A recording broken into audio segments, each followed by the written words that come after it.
Hello, Slicey Dicers. This is Brian with just a quick little video for you. This is a response to an open tag that JT's Knife Life had, and it's a really good idea. It's our knife confessions.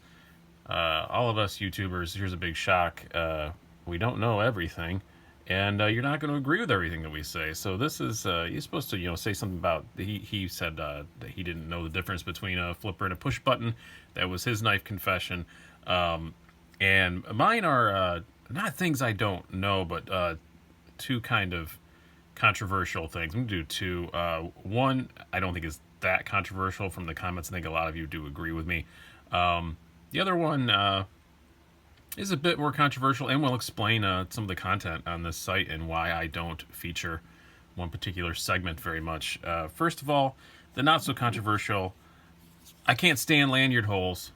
I think they are the bane of the industry. I don't understand. I'm using the Para 3 as an example because this is a perfect example of, in order to put a lanyard hole to satisfy what I'm saying is guessing 10% of the people who buy higher end, nice folding knives really care about a lanyard hole. They ruined the design of this knife. You have to buy a deep carry clip for it because otherwise you can see you've got that much knife sticking out. The Spyderco Rhino is Spyderco is especially egregious about this. Everything has to have this lanyard tube, and I don't understand why. It's even the people who do use lanyards. I can't remember who it was. Another knife guy I was talking to. I can't remember who it was.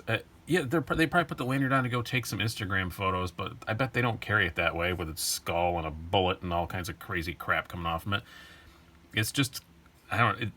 Yeah, some knives need it, but if you're just a regular EDC pocket knife, you don't need it, and it ruins the design of the knife. If you can nicely integrate it, then that's fine, but when you can't, don't. That's what I have to say about that. Next up, these three are going to exemplify something. Here's my more controversial one. I don't care about customs. I really don't. I try. Some of them are gorgeous. I get the craftsmanship. I fully accept that they're very well made, and to the right person, they're worth the money. They're not worth it to me. I haven't found one lately that I really, really wanted. Now, I do lust after a Koenig Arius, and the Koenig knives, stuff like that. They do some customs, but they're still kind of really more high-end production. They're not too crazy expensive. I'm talking about the really high-end stuff, guys who are spending over $1,000 on a knife. Here's the reasons why. First of all, I'm a really boring person, so a lot of the stuff you're paying for, I don't want anyway. If I ordered a custom, I would order the most boring, bland version of that custom, and the knife maker would probably be very bored making it. I think Mokutai is hideous. I don't like the look of it at all. That seems to be all the rage right now in the customs. Some of the plain color ones, I don't mind, like the Timascus. I love some like copper strike carbon fiber, things like that. But I don't like the crazy colors, don't like the crazy anodization. So I haven't really seen any Mokutai that I really liked the look of. I would rather get either a high-end production, like this ZT 0393, which is a collab with Hinderer, and I would rather get something like this, or some of the really nice collaborations from the custom makers. My Berg Blades Wolf Pup, one of my favorite knives, $220, and it's really well made. It's still every bit of Berg Blades design, and I'm getting it for $220 instead of, I don't know what these go for in the custom versions. I don't know if he ever did a custom version, but his customs are quite expensive. I like this. I'm fine with it. I love Jesper Voxnays. If I ever did buy a custom and get up to a really higher one, I would probably get something from him because I love his designs.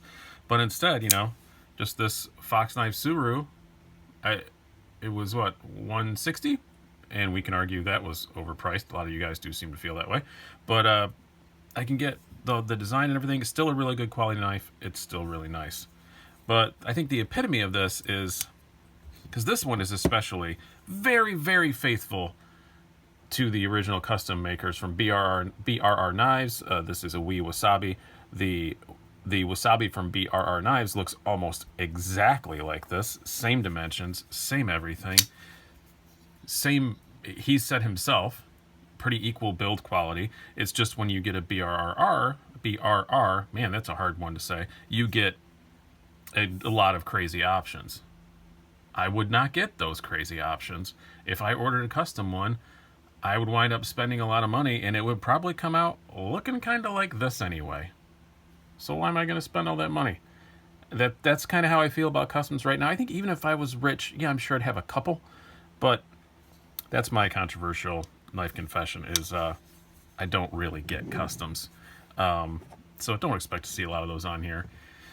You know, unless my NBA contract comes through, and then maybe I'll change my mind once I get rich and snobby. But those are my 2 knife confessions. Hate lanyard holes. Don't really get the whole custom thing.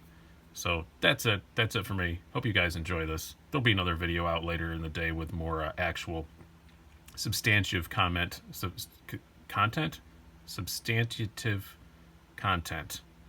It's early in the morning. Hope you guys enjoyed this. I've been Brian. Have a good one.